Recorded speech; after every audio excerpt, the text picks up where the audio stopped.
This Family Life News podcast is made possible by the support of listeners like you. It's the Noon Report from Family Life, bringing a Christian worldview to what's happening in New York, Pennsylvania, across the country, and around the world. Weather with Kevin Williams, plus special features and reports with the Family Life News team. Now, here's what's happening. Misusing Minnesota. Good afternoon. Welcome aboard. That was the focus of a congressional hearing today. Fraud and abuse in Minnesota's welfare programs. Top government officials from the Twin Cities are testifying today on Capitol Hill. They're appearing before the powerful House Oversight Committee. Reporter Alexis McAdams says Minnesota's Attorney General is at the center of the controversy. Everywhere you look in the state of Minnesota, there seems to be some type of new fraud scandal. And now the feds are looking at the Attorney General, Keith Ellison, asking questions like, why did the state's top cop take a meeting with soon-to-be convicted Somali fraudsters? Those fraudsters donated money to Ellison's political campaign, money which he later returned. The Attorney General says he did nothing wrong. Minnesota Governor Tim Walz says while he will not be seeking re-election, he is not resigning either over this scandal. I'm not going anywhere. And you can make all your requests for me to resign over my dead body. Will that happen? I will fight this thing till the very end. Nearly 100 people have been charged so far in Minnesota for their role in multiple fraud schemes that involve the misuse of taxpayer dollars. U.S. forces boarded a Russian-flagged ship today that was carrying oil from Venezuela in the North Atlantic Ocean.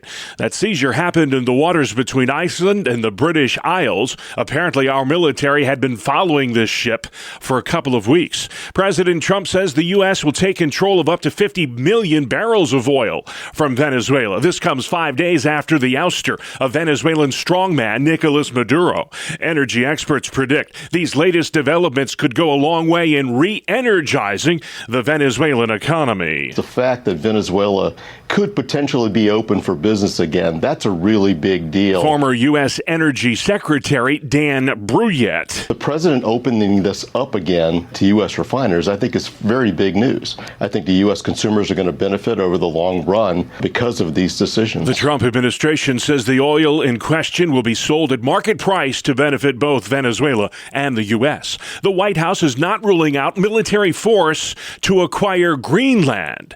Correspondent Weijia Jiang. While America already has a strategic military presence in Greenland, the White House is saying the U.S. deserves more access. The official statement reads, the president and his team are discussing a range of options to pursue this important foreign policy goal. And of course, utilizing the U.S. military is always an option at the commander-in-chief's disposal. Meanwhile, Secretary of State Marco Rubio said Trump wants to buy Greenland, not take it over with military force. New York Congressman Mike Lawler says that's the way to go. The U.S. has acquired land before, and, if that discussion came about and proved fruitful down the road, great. The idea that we're going to take Greenland by force, no. Presidential Press Secretary Caroline Leavitt says gaining control of the world's largest island is a national security priority for the U.S. The White House says Greenland is important to the U.S. because it can be used to deter America's adversaries in the Arctic. The U.S. and European allies have reached a deal on a new security commitment for Ukraine. Special Envoy Steve Witkoff says it's designed to end once and for all the 4-year-old war with Russia. When this ends, it ends forever. Witkoff says negotiators are also closing in on a prosperity agreement that would restart Ukraine's post-war economy. This deal reached in Paris this week allows British and French troops on Ukrainian soil, but not U.S. soldiers. Many doctors are speaking out today against new CDC childhood vaccination guidelines. The guidelines mean the government is no longer recommending vaccines for about a half dozen diseases. CBS News medical contributor Dr. Celine Gounder. Here's why experts are worried. When rules are clear, it's easier for doctors to follow them, for parents to understand them, and for kids to stay protected. When the rules get really complicated, as they are now, things can slip through the cracks. And fewer kids getting vaccinated means it's easier for diseases to spread. A measles outbreak is spreading in South Carolina right now. Over 200 100 people, most of them children, have the disease. Experts say it is spreading in schools and churches throughout the Palmetto State. A rough landing last night in Atlanta, home to the world's busiest airport. An airplane's tires blew out moments after touchdown on a flight from Peru. One passenger reported the tires looked like they had melted off there at the Hartsfield-Jackson International Airport. Miraculously, nobody was injured. Today marks the one-year anniversary of the Pacific Palisades fires near Los Angeles. Thousands of homes were destroyed and over 30 people perished in the flames. Rachel Dart lost her home to the fire. The fire didn't just end when the flames went out, right? It moved. It moved into our lungs. It moved into our walls. It moved into our finances. It moved into our kids' sense of recovery.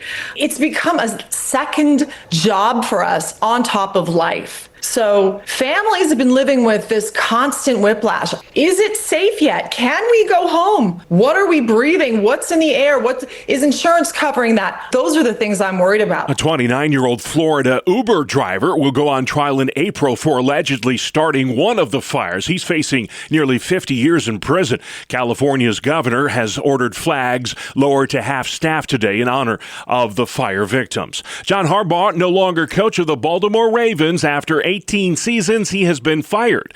That decision comes after Baltimore's loss to Pittsburgh to end the NFL regular season Sunday night. Harbaugh amassed 180 wins during his nearly 2 decades with the Ravens, including a Super Bowl championship in 2013. Still to come on the Noon Report. Farm Show preview. It's go time in Albany and coin controversy at One Bills Drive. Good afternoon to all. I'm Kevin Williams, looking at a warming trend over the next few days. I'll have forecast details coming up in 10. Okay, Kevin, we'll see you then. In the meantime, let's check the stories making news where you live across New York and Pennsylvania. A wanted woman from Penn Yan, New York, accused of abandoning her child and pets, now in police custody. She's 43-year-old Ashley Montgomery, and cops say she was on the lam for over 2 years. Investigators say in September of 2023, this woman left a 13-year-old child and 2 dogs for 2 weeks while she fled to Syracuse.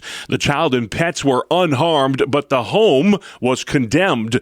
Montgomery is currently awaiting arraignment in the Yates County Jail. The 2026 legislative session starts today in New York State. The 6-month term runs from January to June with a budget deadline of April 1st. Central New York State Senator Pat Fahey. Wednesday will be a little more of the ceremonial work, but for me, it's the kickoff to the serious conversations that we need to have. The issue of affordability is the key legislative concern for both Democrats and Republicans, with a focus on housing, food, energy, and health care.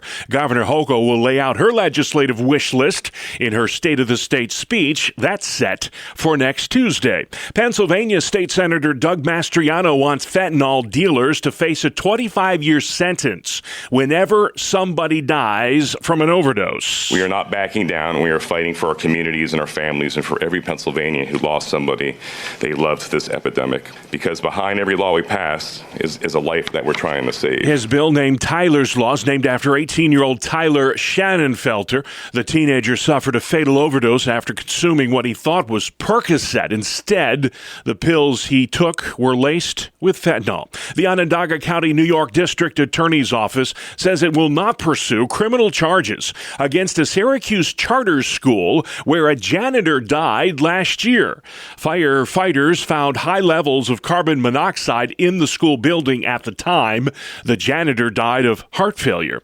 An incident near a Pennsylvania elementary school prompted a lockdown during dismissal Tuesday. Details on that from Family Life's Brian Query. Harrisburg School District officials say Melrose Elementary School was placed on lockdown after reports of an altercation that may have involved a gun.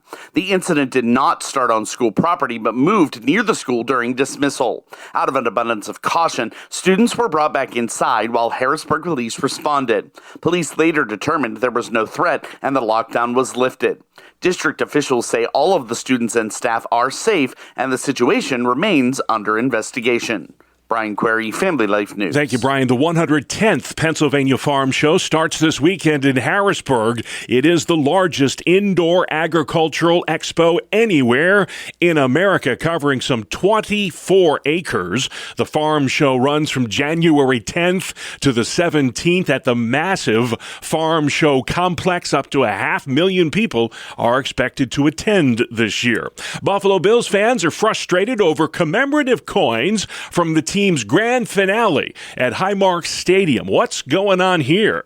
Family Life's Dee Haley. Hundreds of Buffalo Bills fans that were hoping to take home a special commemorative coin from the team's final regular season home game have taken to social media to express their frustration. The coins were meant to mark the end of an era at the current Highmark Stadium.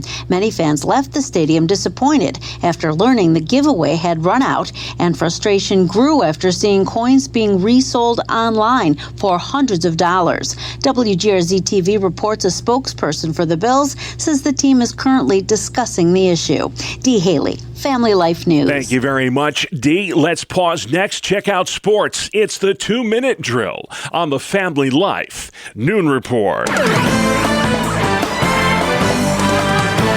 Good afternoon, I'm Randy Snavely. Bob, we begin on the ice in Buffalo, and the Sabres stayed hot. Alex Tuch had a goal and an assist to lead Buffalo to their 11th win in 12 games with a 5-3 victory over Vancouver. The Sabres also got goals from Tage Thompson, Ryan McLeod, Zach Metza, and Josh Doan. In Philly, the Flyers have now won back-to-back games after beating up on the Ducks 5-2. Trevor Zegras lit the lamp twice against his former mates to lead Philadelphia. Talk about a beatdown. Anthony Duclair had the hat trick to lead the Islanders' rout of the Devils 9-0. Ilya Sorokin stopped all 46 shots he faced to earn the shutout. Elsewhere, skating to victory, the Lightning, Canes, Leafs, Knights, Oilers, Sharks, and Kraken. To the NBA, Trey Murphy was the top scorer of the evening with a career-high 41 points. However, the Lakers got 30 points from both Luka Doncic and LeBron James, and that more than offset the big night for the Pelicans star. LA won it 111-103. The Cavs, Wizards, Grizzlies, T-Wolves, and Mavericks also picked up wins.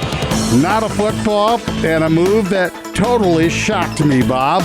The Baltimore Ravens have fired head coach John Harbaugh. When owner Steve Biscotti hired Harbaugh back in 2008, he said he was searching for the next Hall of Fame coach. Well, he found one in Harbaugh. Harbaugh guided the Ravens to a Super Bowl title and 6 NFC North titles, 193 victories, including 13 in the postseason. Well, the Ravens were eliminated from playoff contention this year after missing a very makeable field goal at the end of the game, which would have put them in the playoffs, but that wasn't enough. Baltimore searching for a new head guy. That is a look at sports. All right. Thank you very much, Randy. And still to come on the Noon Report for Wednesday, Venezuelan oil, misusing Minnesota, and how to beat the winter blues. Welcome to Breakpoint, a daily look at an ever-changing culture through the lens of unchanging truth. For the Colson Center, I'm John Stonestreet. One of the most trusted and popular documentary filmmakers on history and culture would now like us to rethink the American Revolution. Instead, critics of this latest project by Ken Burns have found that it retells the story of American independence through the lens of critical theory, while also making some wrong assertions along the way. At the same time, Burns does correctly describe how many of the Founding Fathers indeed turned a blind eye to the problem of slavery. Not far from the Philadelphia coffee houses where patriots were plotting against tyranny, men and women and children were being bought and sold like cattle.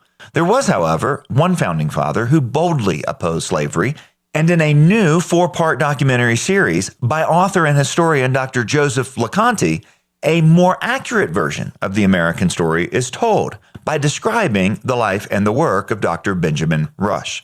Dr. Rush was one of the 55 signers of the Declaration of Independence, which he did when he was 33 years old. He graduated from college when he was 15 years old and was a physician with his own practice by age 24. He served as an Army doctor in the new American military, was a chemistry professor, wrote the first chemistry textbook that was published in America, and authored many treatises on medical education. He was also a social reformer. Rush championed the cause of liberty in profound and often overlooked ways. For example, he was a key influence on Thomas Paine in his vital booklet, Common Sense. Unlike most of his fellow founders, however, he knew full well that any call for God-given rights has to apply to everyone, and that included slaves. As Dr. LeConte described in his new documentary series, Rush encouraged revolutionary thinking against British rule while also challenging slavery. Here's Dr. LeConte. Rush rejects the assumption that Africans are an inferior race. He cites evidence of their ingenuity and humanity as proof that they're equal to the Europeans. Addressing the city's clergy, Rush denounces them for using the Bible to sanctify their crimes against humanity. Rush was a champion of human dignity, founding member of the Philadelphia Society for Alleviating the Miseries of Public Prisons, now known as the Pennsylvania Prison Society, and he was an ardent abolitionist, joining abolitionist societies and writing pamphlets against the institution of slavery. The activities on Rush's very impressive resume were informed by his Christian faith, specifically the conviction that each and every person is made in the image of God and therefore worthy of dignity and respect. His concern for the well-being of the black population led him to act as an advisor to Richard Allen in the founding of the African Methodist Episcopal Church. He even lent both the church and Reverend Allen his public support. Now, these stories from history, like that of Benjamin Rush, demonstrate how a Christian worldview is to be lived and not just believed. Indeed, if it's true, aligning with it's going to be good, not only in the hereafter, but for individuals and societies in the here and now. In other words, as Dietrich Bonhoeffer would later write, Christianity is not an otherworldly religion. Rather, it describes the world as it actually is. And that allows us to be part of God's work, not just by preparing for heaven, but in repairing what's wrong with his world. Dr. LeConte's excellent documentary series about this largely unknown founding father, Dr. Benjamin Rush, is available on YouTube right now. The first and second episodes have been released, with more to come. These videos provide keen insights into the origins of liberty and the American experiment, and they serve as a reminder of what can happen when Christian clarity and conviction meet, as in the story of Dr. Benjamin Rush. For the Colson Center, I'm John Stonestreet with Breakpoint. Thank you very much, John. Outside next, Kevin Williams. Here is your family life forecast. Our call for this afternoon, generally cloudy. Be a spot of rain or snow, a little drizzle, freezing drizzle, get very spotty. Temperatures holding steady. We're nearly steady where they are right now. Mainly cloudy tonight with a low temperature of around 30. Tomorrow, some sunshine emerges. High temps in the 40s. And then on Friday, it's cloudy and milder. The high temperatures on Friday ranging in the mid-40s to the middle 50s. There'll be some cooling over the weekend with rain followed by some snow and flurries. Great work as always. Thanks, Kevin. This is the Noon Report. I'm your host, Bob Price. Lots to get to. Wednesday, January 7th. We'll start here. U.S. forces boarding a Russian-flagged ship today. It was carrying oil from Venezuela in the North Atlantic. The seizure happened in the waters between Iceland and the British Isles. Apparently, our military had been following that ship for a couple of weeks. The U.S. is taking control of up to 50 million barrels of sanctioned oil from Venezuela. It'll go to benefit the people of that country as well as U.S. citizens, and comes 5 days after the ouster of Venezuela's strongman, Nicolas Maduro. South Carolina Senator Lindsey Graham says of the oil deal, the potential of that oil reserve for Venezuela and the American people is unlimited. Kentucky Congressman Thomas Massie singing a different tune. However, he thinks our actions to oust Maduro will create chaos in Latin America. I mean, this is a war. This is the definition of war. These are acts of war. Venezuela, by the way, has the largest supply of oil reserves of any country on the planet.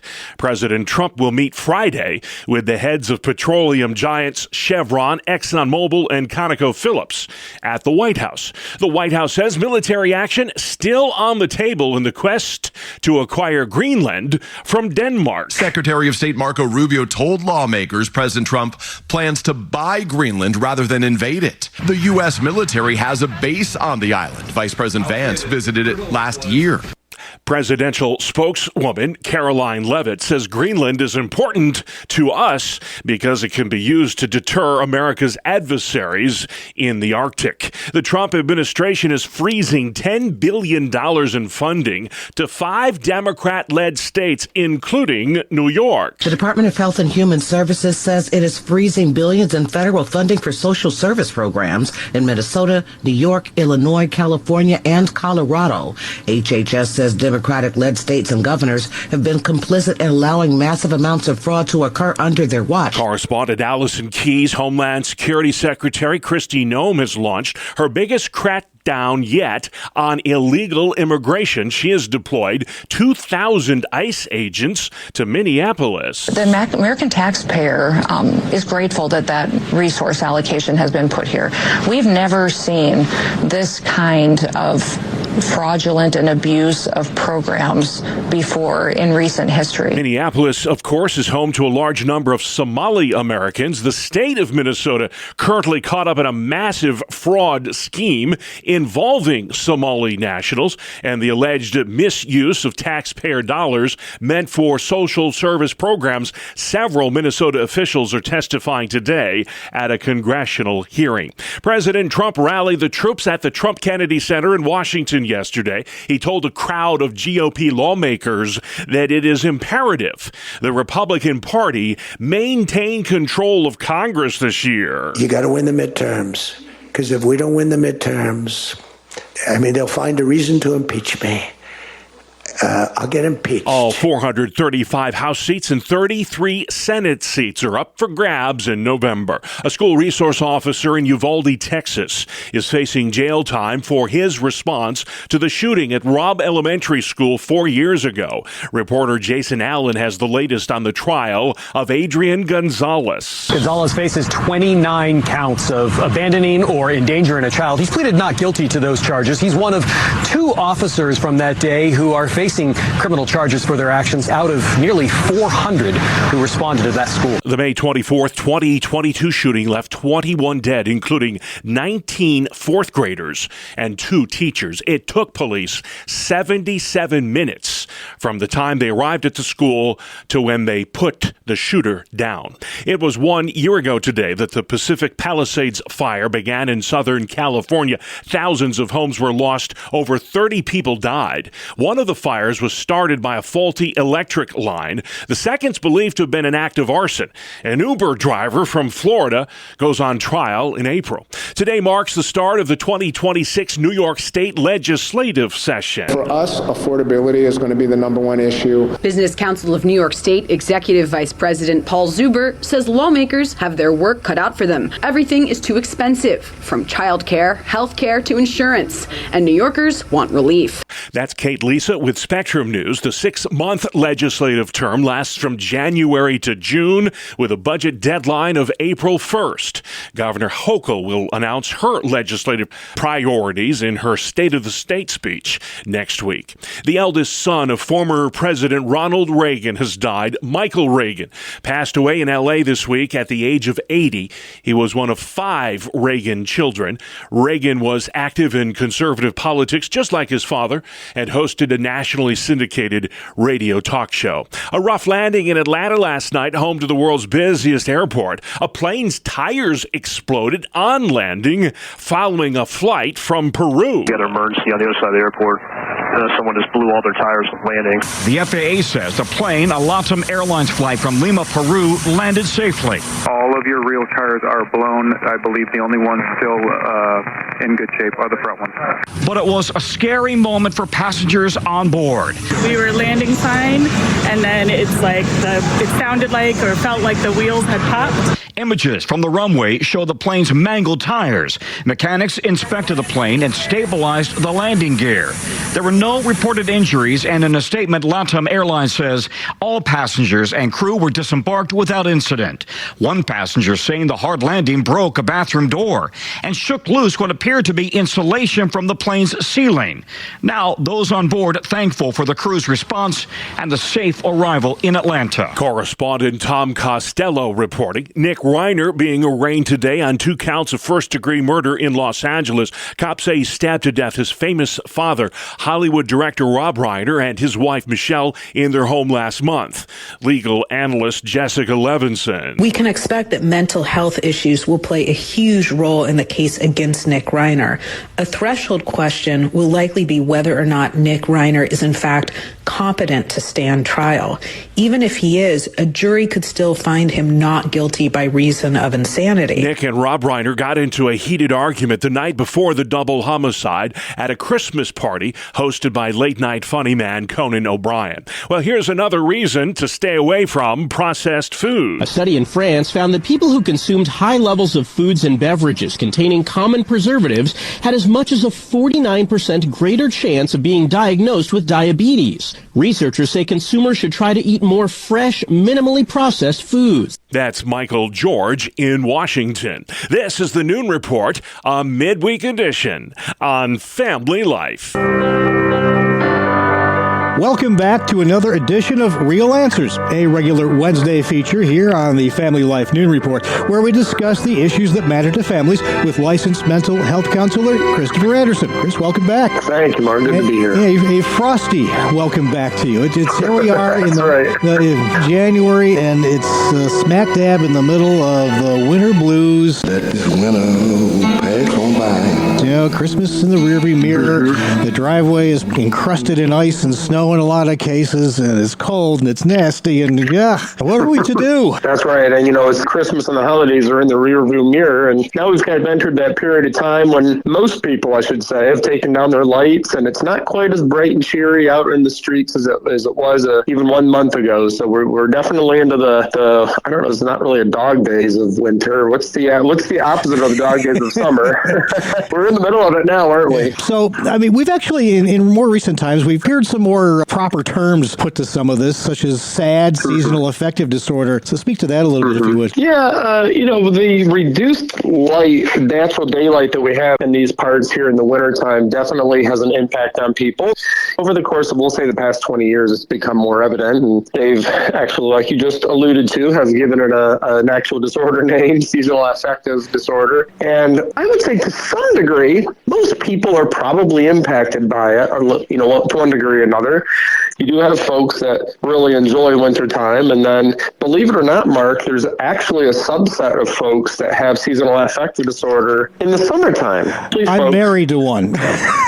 Okay. Anything above like 60, she gets increasingly unhappy. So she embraces winter. So it's not everybody. Yeah. There's not that many people that do say that they would prefer to have the dark, gloomy days of winter over the bright sunshine of summertime, but they're out there. I guess in our region here, primarily in New York and Pennsylvania, where we get winter in spades, as it were. It's the worst problem here. It's not just weather, though, is it? No, a lot of it has to do, again, like I said, you get the hustle and bustle of the holidays, and then, of course, after that, there's a big slowdown right afterwards. But then, a lot of people are like, okay, come on, spring, let's get those brighter, sunnier days back. It's not entirely winter. Again, it's just kind of a change in the activity levels, and there's not as much going on immediately after the holidays. So there's a lot of factors that really kind of play into it. But the amount of daylight, the amount of sunny days, in theory, is a lot less, obviously. In the wintertime, we don't have the several days in a row of sunshine, and it's that natural lighting and people's lack of exposure to it is probably the primary driver of seasonal affective disorder. You're listening to Real Answers, a regular Wednesday feature here on the Family Life Report. I'm here along with licensed mental health counselor Christopher Anderson. We're singing the winter blues, as it were. So what are some good practical ways to tackle that, Chris? Well, one thing you want to do is you want to maintain your communication and your contact with other folks. Continue to go to church. Continue to, if you're involved in small group ministries or other activities for your church, just maintain that structure, maintain that contact with others. That is really important.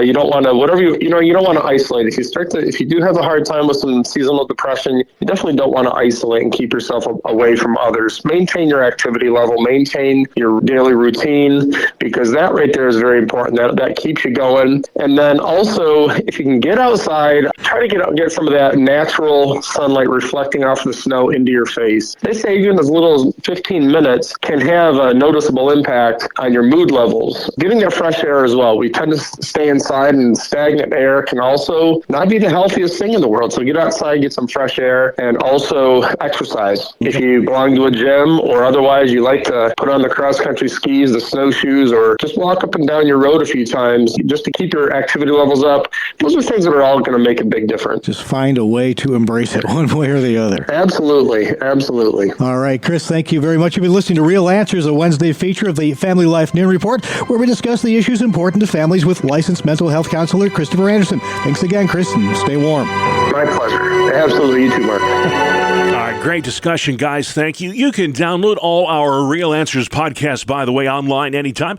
Just go to Apple Podcasts, Spotify, YouTube, or FamilyLife.org. Good afternoon. Here is your Family Life regional weather forecast. A system that brought rain and a wintry mix of late is moving away now. Weak high pressure will be moving in. And the result? Eventually some clearing and some warming as well. Our call for this afternoon, though, generally cloudy. Be a spot of rain or snow, a little drizzle, a freezing drizzle, again, very spotty.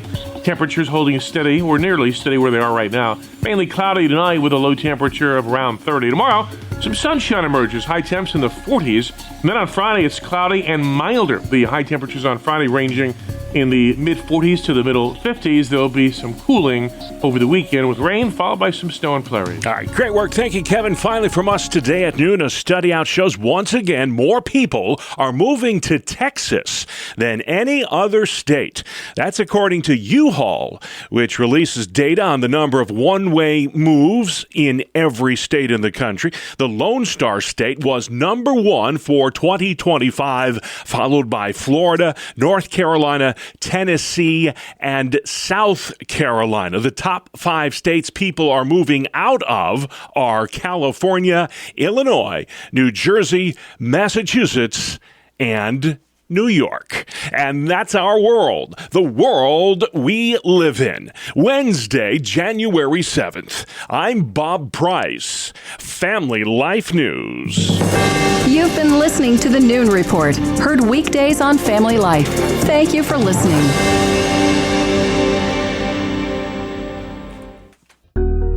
Thank you for listening to this Family Life News podcast. If you've been encouraged by what you've heard, please share it with others and click the subscribe button to automatically receive future episodes. Family Life is a listener-supported ministry. Podcasts like this are made possible by your financial partnership. Find out more at familylife.org.